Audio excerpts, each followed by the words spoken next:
What if I told you the most dangerous thing Henry VIII ever wrote wasn't a law, or a decree, or a death warrant? It was a love letter.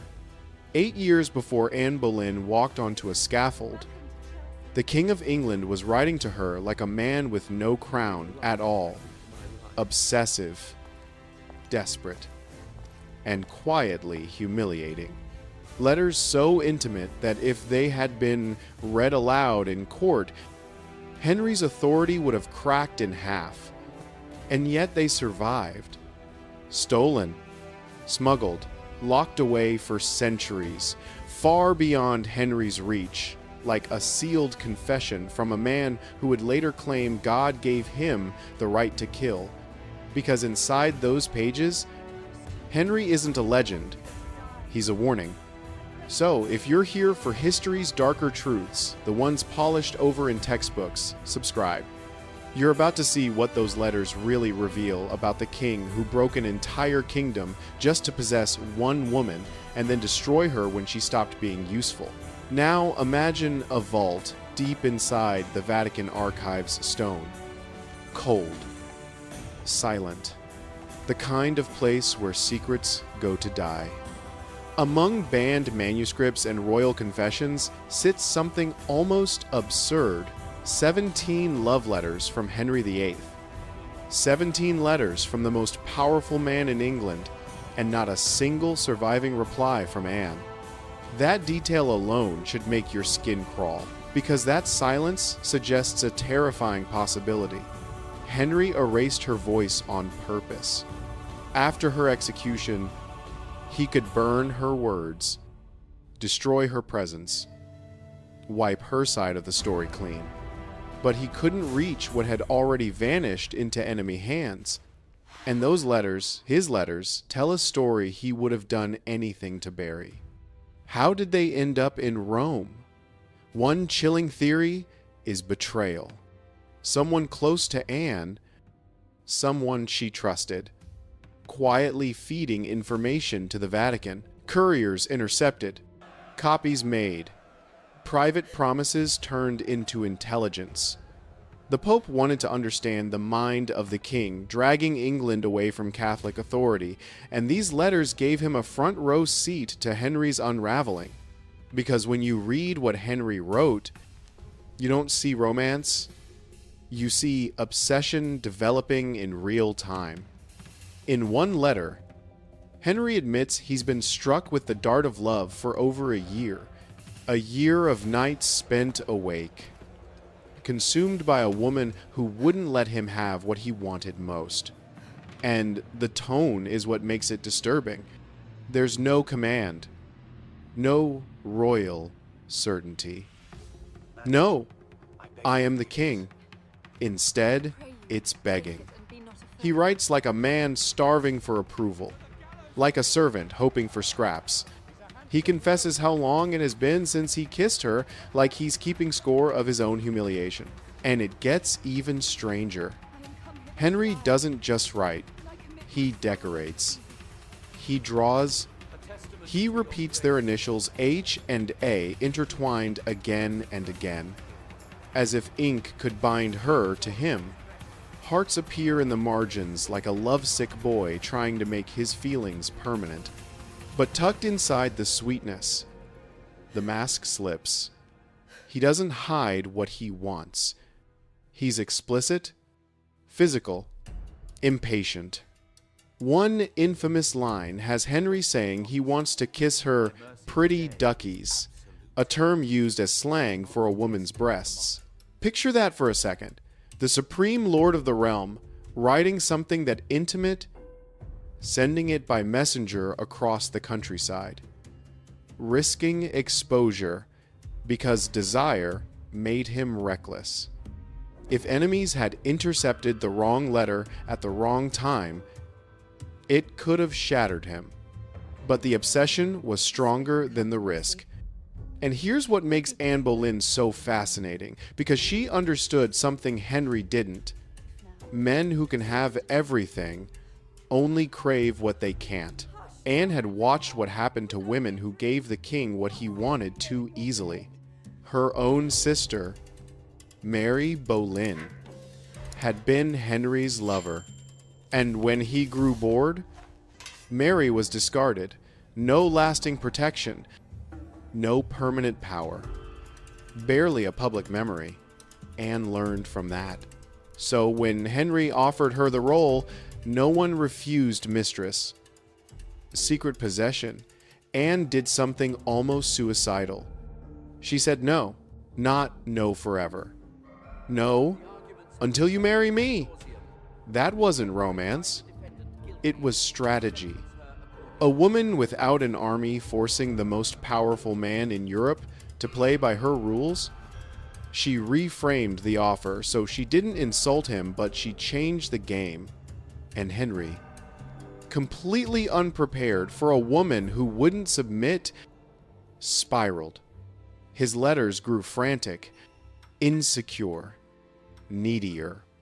At one point, he practically begs her to clarify where he stands, asking for her whole mind about the love between them. Imagine that. The man who could order an execution with a sentence, pleading with a woman to tell him if she even cares. That was Anne's power. And it's also the kind of power a man like Henry could never forgive. Because Henry didn't just want love. He wanted control. And Anne kept him waiting. Months became years, 7 years, according to many accounts of gifts, poems, and promises, while a king cracked his own kingdom open because one woman refused to be conquered without a crown. Then fate sharpened the obsession into something darker. In 1528, Anne caught the sweating sickness, an illness that struck fast and killed without mercy. Henry panicked, not like a monarch managing a crisis, but like an addict watching his fix disappear. He sent his best physician. He wrote in terror. He claimed he'd rather suffer the illness himself than lose her. Beneath the romance was the truth. He hadn't owned her yet, and she might die before he ever could. Anne survived. And Henry learned a new lesson. He couldn't allow the world or God or death to take away what he'd decided belonged to him. So, he escalated. When the Pope refused to grant an annulment from Catherine of Aragon, Henry didn't retreat. He didn't accept no. He declared he didn't need the Pope. He severed England from Rome, built a new church with himself at the top, and rewrote the spiritual laws of an entire nation, all to fulfill one promise. Anne would be his wife. His queen. Think about what that means. Those letters aren't just embarrassing romance. They're early symptoms of a mindset that turns lethal. If I can't have what I want by permission, I'll take it by force. In January of 1533, Henry and Anne married in secret. By June, she was crowned. The chase was over. And that's when obsession begins to rot. The letters fade. The warmth cools. What remains is expectation, and expectation is cruel. Henry didn't want a wife. He wanted an heir, a son, proof that God approved of everything he'd done. Anne gave him a daughter, Elizabeth. Not enough. Miscarriages followed. Pressure tightened. By January 1536, everything broke. Henry suffered a brutal jousting accident, thrown unconscious for hours. Anne was pregnant again, and the shock pushed her into a miscarriage. Some reports claim the baby was a boy. The son, Henry, demanded, lost. Whether the details were propaganda or not, the effect was real. Henry's belief snapped into place. He told Anne coldly that God did not approve of their marriage, and he began looking for a door out. That door had a name, Thomas Cromwell. It started like political murder often starts quietly. A whisper. A careless remark. A frightened woman trying to divert scandal. What I did is nothing compared to what the Queen does. Cromwell heard opportunity and moved fast. Investigations weren't built to discover truth, they were built to manufacture it. Servants questioned. Courtiers pressured. Men taken from Anne's circle. Accusations stacked higher and uglier. Adultery with multiple men. Incest with her brother. Conspiracy to kill the king. Absurd. Contradictory. Impossible timelines. But Henry didn't need believable. He needed final. On May 2nd, 1536, Anne was arrested and taken to the Tower of London, the same place she had once stayed before her coronation. History loves symmetry. Tyrants love it even more. The trials became theater. Verdicts were pre-written. The men accused with Anne were executed. Anne was convicted and sentenced to burn or behead at the king's pleasure. Henry chose beheading. A French swordsman was hired for a cleaner strike, and Anne shockingly thanked him for the mercy. Not because Henry was merciful, but because in Henry's England, even your last words had to protect the people you left behind, especially your child. On May 19th, Anne stepped onto the scaffold at Tower Green. A small, controlled crowd. No public mob.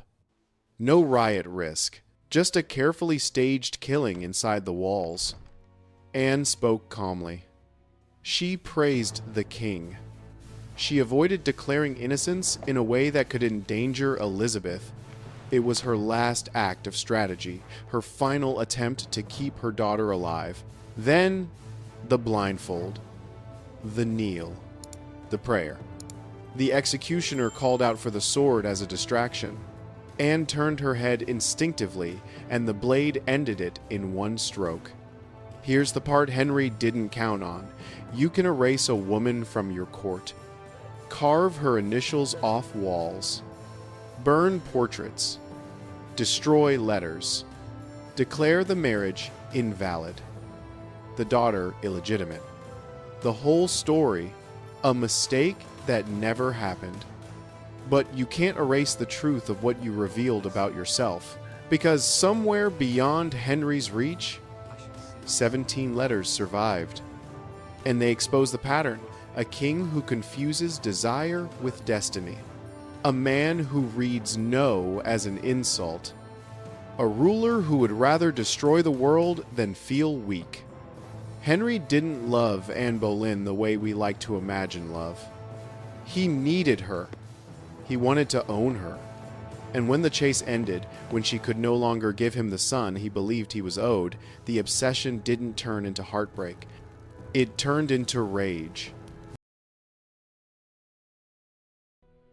She didn't die alone in the tower. She died while her husband was already auditioning the woman who would wear her crown. In the spring of 1536, Anne Boleyn was trapped inside the Tower of London, surrounded by stone walls and polite smiles that meant nothing. She could hear the river, the city England, continuing without her, and she knew the court had already started rewriting her. The horror is not only that Henry V. I wanted her gone. It's that, while Anne counted hours, Henry counted options. Jane Seymour was no longer a distant possibility. She was the plan, quietly forming, behind closed doors. This is the Tudor court, at its most brutal love, as cover law, as weapon, and a queen's downfall. Treated like a scheduling problem. Anne's fate would be decided before any evidence was gathered, before any trial began, before anyone dared speak her name with sympathy. And the most devastating part is distance. Not continent. Not days. Just 1 mile. 1 mile of river between a prisoner queen waiting for death and the woman being prepared to replace her. Stay with me, because once you see the timeline clearly, the story stops looking like scandal and starts looking like calculated execution. Henry's interest in Jane didn't begin with romance. It began with contrast. In September 1535, the royal progress arrived at Wolf Hall, in Wiltshire, home of the Seymour family. Henry came with Queen Anne, brilliant and sharp, still fighting to keep her footing. Among the women greeting the procession stood Jane Seymour, quiet, pale, and easy to overlook. She had served in Anne's household for years, familiar enough to seem harmless. But Henry noticed what Jane represented. Anne spoke like an equal. She argued, teased, demanded, challenged. Jane did none of that. Jane lowered her eyes. Jane waited. Jane looked like the soft answer to a king who had grown tired of being managed by the wife he once chased. Henry had loved Anne's fire when it made her a prize. Now that same fire felt like defiance, and defiance was never safe in a Tudor marriage. Jane and her brothers understood the risk instantly. A king's attention could raise a woman into jewels or drag her into ruin.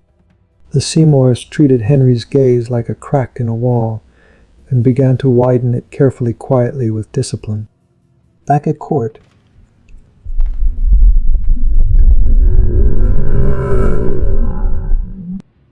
Anne likely assumed Jane was furniture.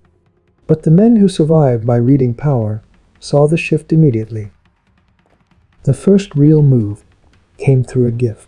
One day,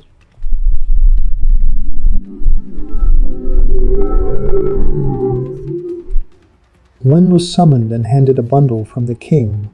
Everyone at court understood what that meant. It wasn't charity. It was an invitation to become a royal favorite. This is where Jane's virtue becomes strategy. She didn't open the letter. She kissed it in outward respect and returned it unopened. She sent the gold back too, as if it were dangerous. Her message was perfectly shaped. She prized her honor above treasure, and if the king wished to favor her, it must be as a wife, not as a mistress. She challenged Henry without shaming him, making herself look pure while raising her value. For a man used to obedience, the refusal didn't cool desire, it sharpened it. Word spread fast through the inner circles. The Seymours understood how powerful this moment was. So did those who wanted Anne gone. Jane was being positioned as the opposite of Anne, modest, where Anne was bold, obedient, where Anne was sharp, silent, where Anne debated. Henry began to imagine Jane not as a fling, but as an escape route. A new wife meant a new chance at the one obsession that ruled everything a legitimate son. Jane held the line, queen or nothing, and that line became the knife aimed at Anne's throat. By early 1536, the courtship stopped being private and turned into public maneuvering. Ambassadors took notes. Courtiers whispered. Bets were placed. The Seymours tightened control around Jane, guarding her reputation like it was currency, because it was. Thomas Cromwell saw the future before it arrived. He had helped Henry break from Rome to marry Anne, but now Anne was a liability. No son, too many enemies, too much influence. Cromwell didn't need love to move. He needed a path. He even gave up apartments so Edward Seymour could host Jane in rooms connected to the king's private spaces. It was staging proximity without scandal, access without accusation. The courtship became a performance. Henry played the honorable suitor. Jane played the modest maiden.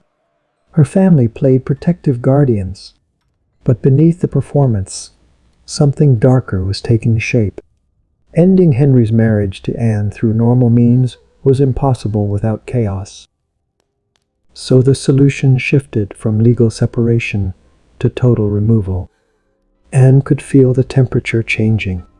Then the jousting accident in late January hit like a hammer. Henry was thrown from his horse and lay unconscious for hours. The court panicked. Anne, pregnant and terrified, miscarried, soon after a loss rumored to be a boy. Henry offered little comfort, and as Anne grieved, she learned where Henry was spending his recovery. Not with his wife, with Jane. The moment that shattered any remaining illusion was humiliating in its simplicity. Anne walked in and found Jane sitting on Henry's lap, calm and composed, as if Anne were the intruder. Anne's rage erupted, and every outburst became evidence against her in the court of whispers. Henry's inner circle began repeating the same story. Anne was unstable, difficult, impossible to manage. Jane never raised her voice. Jane never demanded. The comparison was intentional, and it was deadly. By April, Henry's visits to Jane had become routine and openly discussed among those close to him. Jane's family began receiving titles and access. Anne could feel the ground sliding away beneath her feet. She tried to fight back with the same sharpness that had once captivated Henry, but he no longer wanted sharp. He wanted soft. He wanted obedience. On 2 May 1536, Anne was arrested and taken to the Tower of London. The charges were monstrous adultery with 5 men, conspiracy to murder the king, and incest with her own brother. None of it needed to be true. It only needed to be disgusting enough that defending her would look like defending treason. Truth stopped mattering the moment Henry decided what came next. And while Anne entered the tower, Jane was being positioned to become queen with terrifying speed. With Anne imprisoned, Jane was moved to Chelsea with careful purpose, not hidden staged. Chelsea sat along the Thames, about a mile from the king's apartments by river, close enough for Henry to visit quietly at night, far enough to maintain the illusion that he was distracted by state matters, not replacing his wife before the body was cold. These were the secret nights. Henry traveled by barge with only a small group sworn to silence. There are no detailed records of what they said, but the purpose is obvious. Jane was being prepared for queenship. Henry was being soothed into certainty. Each visit reinforced the story he needed to believe. Anne was chaos and betrayal. Jane was correction and peace. Meanwhile, the machinery of destruction turned. Cromwell built the case. Interrogations happened fast. Confessions were forced. Timelines were bent until they fit the script. The point wasn't investigation. It was execution with paperwork attached. Anne's trial became theater, with a verdict already written. And just as chilling, the legal erasure of her marriage advanced even before she was dead. The goal was not merely to kill Anne, but to erase her as Henry's wife, to make the replacement look clean. While Anne waited in stone rooms inside the tower, Jane waited in comfort across the river, being transformed from lady-in-waiting into future queen. Anne was condemned alongside 5 men: Mark Smeaton, Henry Norris, Francis Weston, William Brereton, and George Boleyn. The evidence was thin to the point of transparency. Smeaton's confession was extracted under pressure and likely torture. The others denied everything. Dates didn't match. Witnesses contradicted each other. None of it mattered. The jury was selected for obedience. Even Anne's composure and intelligence could not save her, because she was never meant to survive the process. Cromwell and the court then erased her on paper as well as in life. Archbishop Cranmer declared Henry's marriage to Anne invalid on flimsy technicalities. It was a legal fiction, designed to make Anne never truly queen and to declare Elizabeth illegitimate. Henry positioned himself as the victim of a false marriage, not the husband executing his wife. Anne's last days became torture by waiting. Her execution was delayed at first, not from mercy, but from logistics. She asked for one mercy, a skilled swordsman from Calais, so she would not be hacked apart by an axe. Henry granted it a strange kindness from a man orchestrating her death. On the morning of 19 May 1536, Anne was led to Tower Green. She spoke carefully to protect her daughter, then knelt. A distraction was called. The sword fell. One stroke, and England's queen became a body placed in an old arrow chest because no proper coffin had been prepared. Within hours, the news reached Henry. He did not mourn. He changed into bright clothing, mounted his horse, and rode toward Chelsea. The river was calm. 1 mile between the tower where Anne's body lay cooling and the house where Jane waited. Henry arrived before noon, confident, almost relieved, like a man freed from a burden rather than haunted by a death. Jane greeted him with her characteristic quietness. If she knew Anne's blood was still fresh on the scaffold, she gave no sign. Less than 24 hours later, on 20 May, Henry formally betrothed Jane Seymour. Not weeks later, not after mourning. The next day, the speed was obscene, but it was also calculated. Delay would have allowed doubt to grow and sympathy to breathe. Speed smothered questions before they formed. On 30 May 1536, only 11 days after Anne's execution, Henry married Jane at Whitehall in a small private ceremony. No grand cathedral, no public celebration. Even Jane's coronation was delayed, supposedly, until pregnancy, because spectacle invites comparison. The court adjusted instantly. Anne's allies scrambled to rewrite their loyalties. Jane's family rose like a tide, collecting titles and access, while the memory of Anne was pushed into silence. Jane was marketed as purity and stability, the anti-Anne. But the timeline exposed the truth. Henry's propaganda tried to hide one woman's end and another woman's beginning were not separate stories. They were the same event told from two sides of the scaffold. History often softens Jane into a passive figure, a modest woman swept along by forces beyond her control. That version is too generous. Jane was 27, experienced in court life, and she had watched queens be discarded from the inside. She knew how Henry operated. She understood that for her to rise, Anne had to fall, and she stepped forward anyway. Her refusal of gifts was not innocent morality. It was negotiation. She held out because she knew the lesson: mistresses are used and discarded wives get crowns. Jane did not order Anne's death, but she accepted the crown it made possible. Henry didn't kill Anne in a sudden fit of rage. He killed her because it was the most efficient solution to a problem, a wife who no longer served his goals. When you look at the dates, the brutality becomes undeniable. Arrest on 2 May 1536, execution on 19 May, wedding on 30 May. 17 days from queen to corpse, 11 days from beheading to remarried. Speed was the strategy. It prevented sympathy and erased alternatives. Jane's reign was short.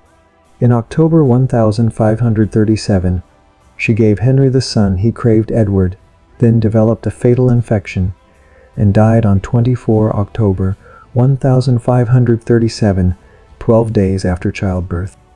In death, she received what Anne was denied: honor mourning, a royal tomb. Henry later asked to be buried beside her. The final image is chilling: the king who killed to replace wives. lies eternally beside the woman who benefited from the speed of Anne's destruction. The secret nights were not romance. They were conspiracy.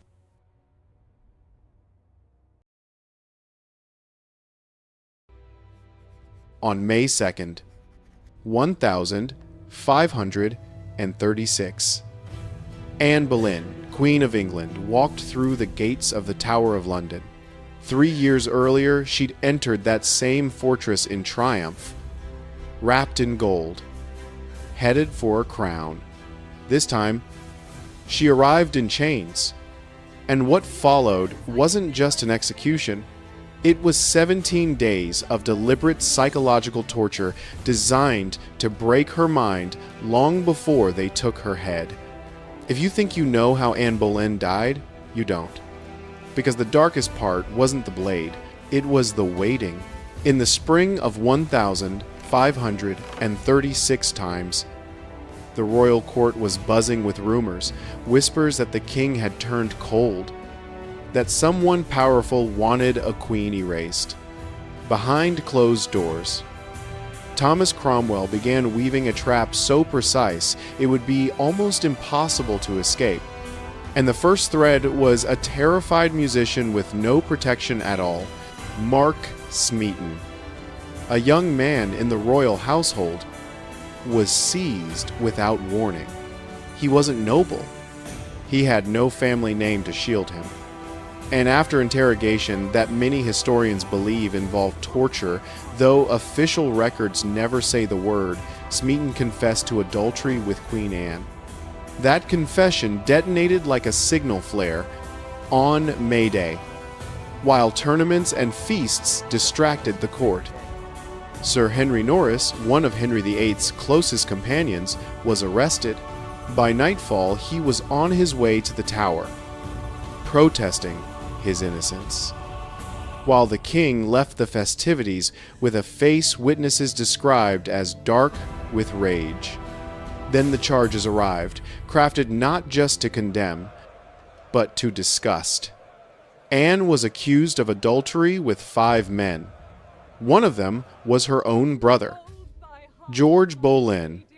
She was also charged with plotting Henry's death, and even with using witchcraft to seduce him into marriage. The language in the indictments was grotesque, on purpose painting a queen not as politically inconvenient, but as a depraved monster. And here's the chilling genius. The accusations were precise, private conversations, glances behind closed doors, secret meetings that supposedly happened when no one could truly verify them. How do you prove you didn't share a forbidden look? How do you fight a rumor that claims to be an eyewitness memory? But the case had cracks. Massive ones.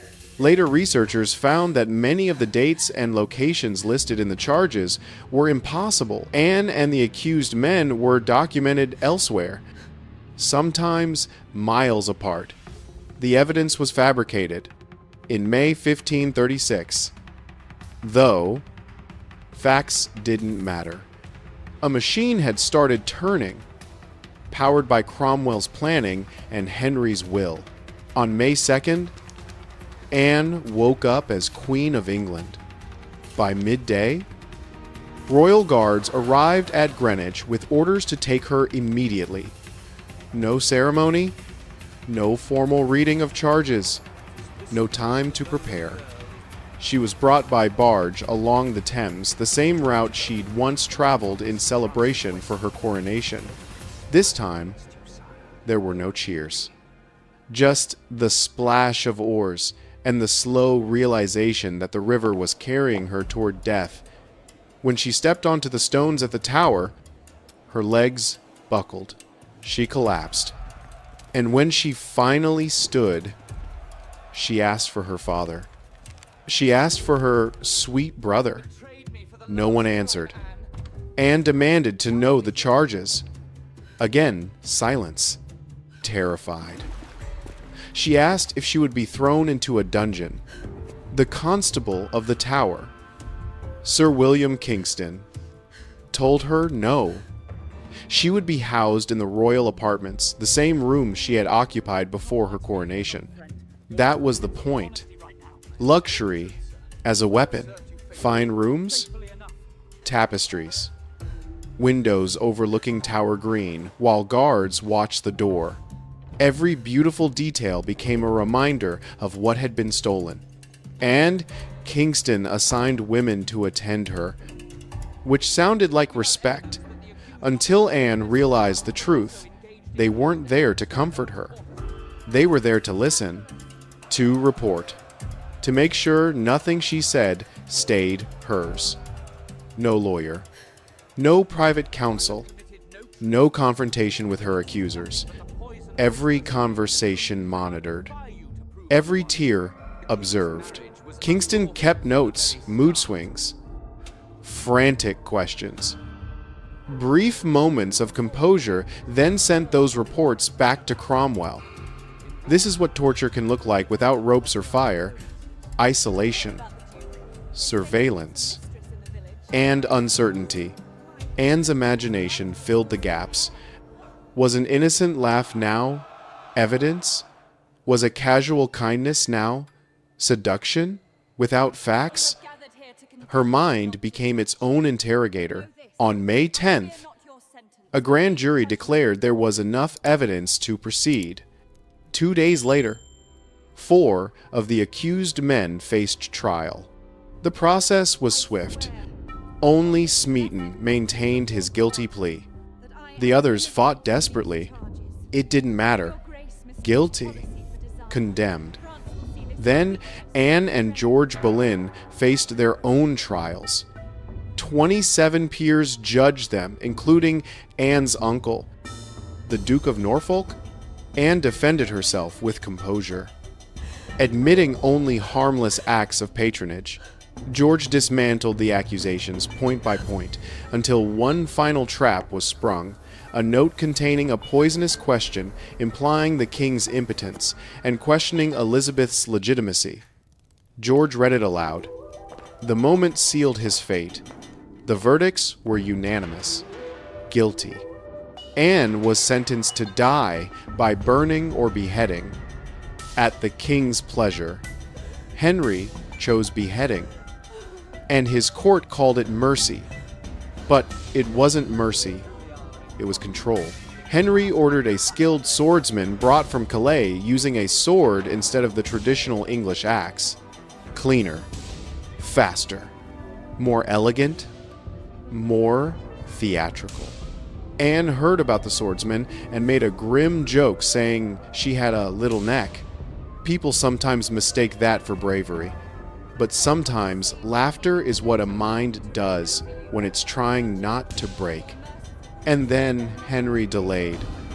She was told death was coming, but not when. Days stretched.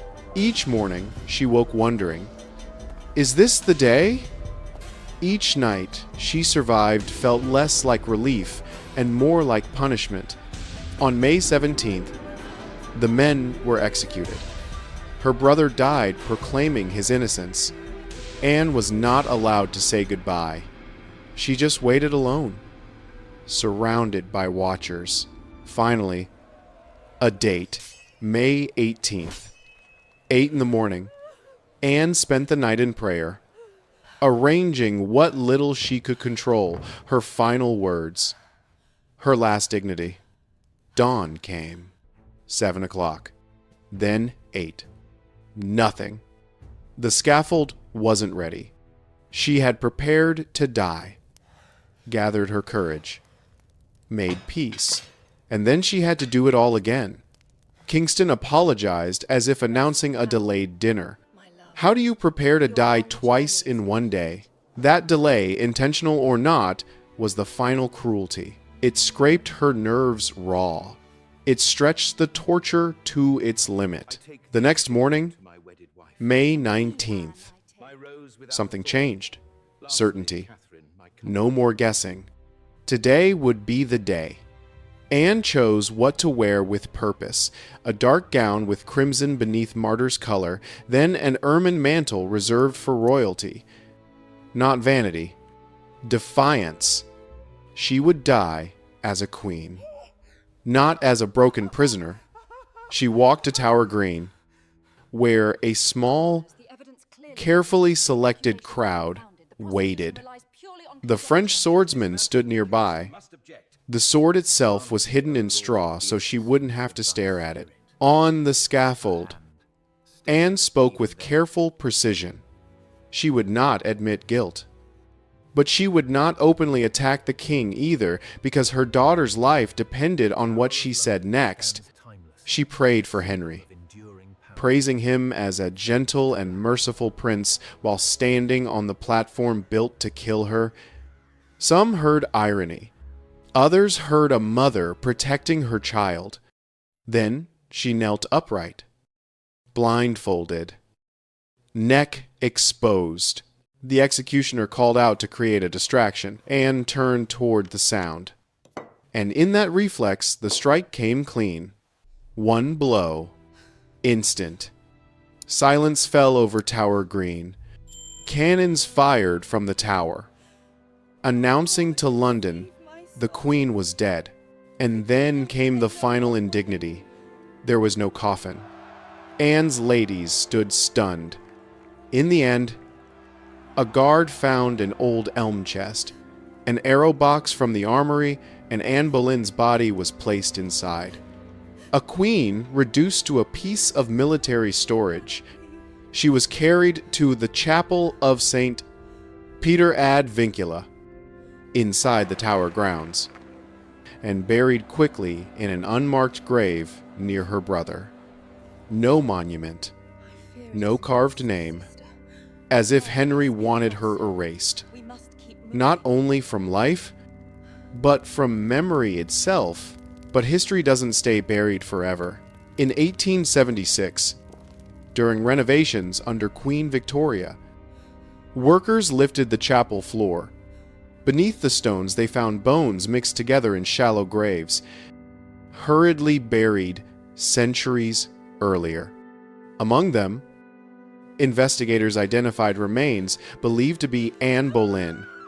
In 1877, she was reinterred with dignity, placed into a proper casket, her name finally engraved, her resting place marked for visitors to see. 340 years late, but remembered at last, the sword ended Anne's life.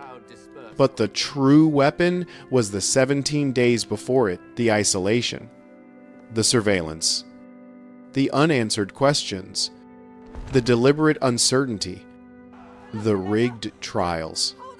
It proved something terrifying. In a court ruled by fear, truth can be manufactured. Law can be weaponized. And no title, not even queen, can protect you once a king decides you must fall. And the shadow didn't end with Anne. Her daughter Elizabeth grew up knowing her mother had been executed on her father's orders. And years later, Elizabeth would be imprisoned in the same tower on questionable charges, forced to stare at the same stone walls, and feel the same cold machinery of power closing in. If you want more stories from history's darkest rooms, where politics becomes punishment and survival depends on silence,